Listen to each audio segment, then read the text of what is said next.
भिंड दतिया लोकसभा चुनाव के अंतर्गत होने वाली जनसभा में माननीय राहुल गांधी जी का होगा भिंड नगर आगमन। भिंड नगर आगमन पर भिंड के एमजेस कॉलेज के उस ग्राउंड में संपूर्ण तैयारियों का जायजा लिया जा रहा है।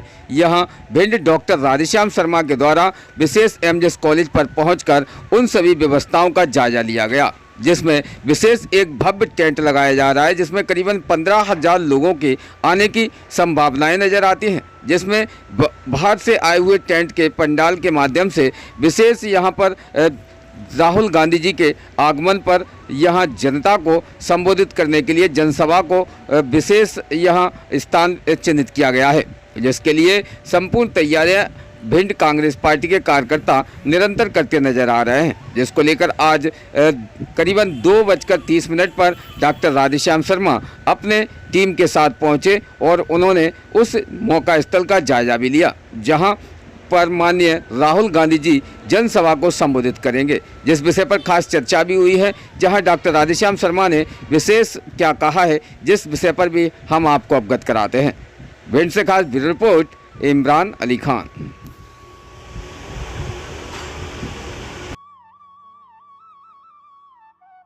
बताएं सर, मध्य प्रदेश का जो चुनाव अब की बार होने जा रहा है, एक अलग ही लोकतंत्र का चुनाव है और इस चुनाव में प्राथमिकता जो नए प्रत्याशियों की देखी जाती है, तो अब की बार भिंड और दतिया के प्रत्याशी काफ़ी दिग्गज सामने देखे जा रहे हैं। एक तरफ पूर्व प्रत्याशी भारतीय जनता पार्टी की संध्या राय है, तो दूसरी ओर कांग्रेस पार्टी के विधायक और कांग्रेस पार्टी से सांसदी का चुनाव होने जा रहे हैं फूल सिंह बरैया जी।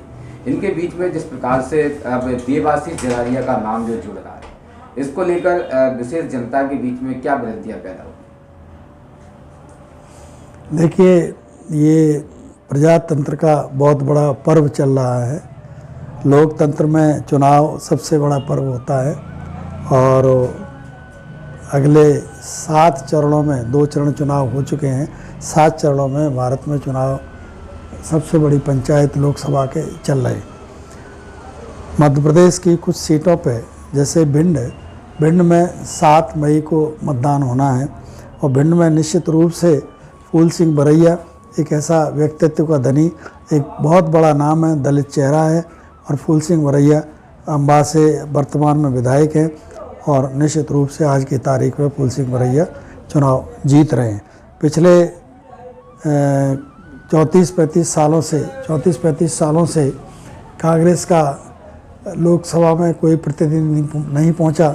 84 में हमारे आदरणीय किशन सिंह जूदेव सांसद बन के गए थे, उसके बाद से कोई सांसद नहीं पहुंचा। अब की बार आम जन का जो रुख है उससे ही ऐसा लगता है कि फूल सिंह बरैया लोकसभा में यहाँ से निर्वाचित होकर पहुँचेंगे। कांग्रेस पार्टी के नेता आदरणीय राहुल गांधी जी और आदरणीय हमारे राष्ट्रीय अध्यक्ष खड़गे जी ने जो घोषणा पत्र बनाया है, उसमें कई ऐसे मुद्दे हैं जो किसानों को, युवाओं को, नारियों को बहुत संबल देंगे। किसानों के लिए जो है, जिनके किसान ऋण पत्र बने हुए हैं, उनका जो ऋण है उनका माफ़ कर दिया जाएगा। MSP दी जाएगी, बराबर जो भी निर्धारित कानून बनेगा, जो भी हर गेहूं का, चना का, सरसों का, जौ का, धान का, सबका MSP बना के कानून बनाया जाएगा MSP के लिए और किसानों को उसका लाभ होगा। महिलाओं को, गरीब महिलाओं को 1 लाख रुपए प्रति वर्ष, लगभग 8,500 रुपये प्रति महीने के हिसाब से महिलाओं को एक मुश्त रुपये दिया जाएगा, जिससे महिलाएं अपने घर के कामकाज में उसको इस्तेमाल करेंगी। ऐसे ही 1 लाख रुपये प्रति वर्ष युवा बेरोज़गार जो ग्रेजुएट होंगे उनको अप्रेंटिस के रूप में 1 लाख रुपये प्रति वर्ष दिया जाएगा। उससे युवा अपना खर्चा चलाएंगे और आगे प्रगति करने का प्रयास करेंगे। ऐसे ही निश्चित रूप से जो कुछ मांगे हैं नौकरी की, युवा रोज़गार नहीं है, देश में रोज़गार नहीं है, उसके लिए कांग्रेस पार्टी ने निर्णय लिया है कि 30 लाख रोज़गार से तत्काल प्रारंभ करेंगे और 30 लाख जैसे ही रोज़गार पूरे हो जाएंगे फिर से पुनः यही प्रक्रिया बराबर चलती रहेगी। बहुत सारे पद खाली हैं देश में, उससे हमारे युवाओं को रोज़गार का अवसर मिलेगा।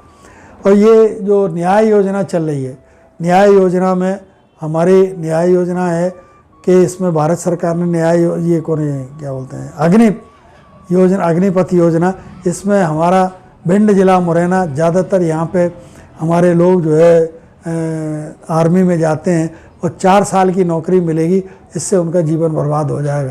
कांग्रेस ने कहा है अग्निपथ योजना ख़त्म करके पुरानी भर्ती की प्रक्रिया चालू रखी जाएगी, जिससे युवाओं को रोजगार परमानेंट मिल सके। जहाँ चुनाव में कई प्रकार के प्रलोभन जो कांग्रेस पार्टी की तरफ से निम्न योजनाएं लेकर जनता के बीच में आ रहे हैं, यहाँ अन्य दलों का कहना है कि कांग्रेस किसी प्रकार से सत्ता हथियाना चाहती है, भ्रम फैला रही है।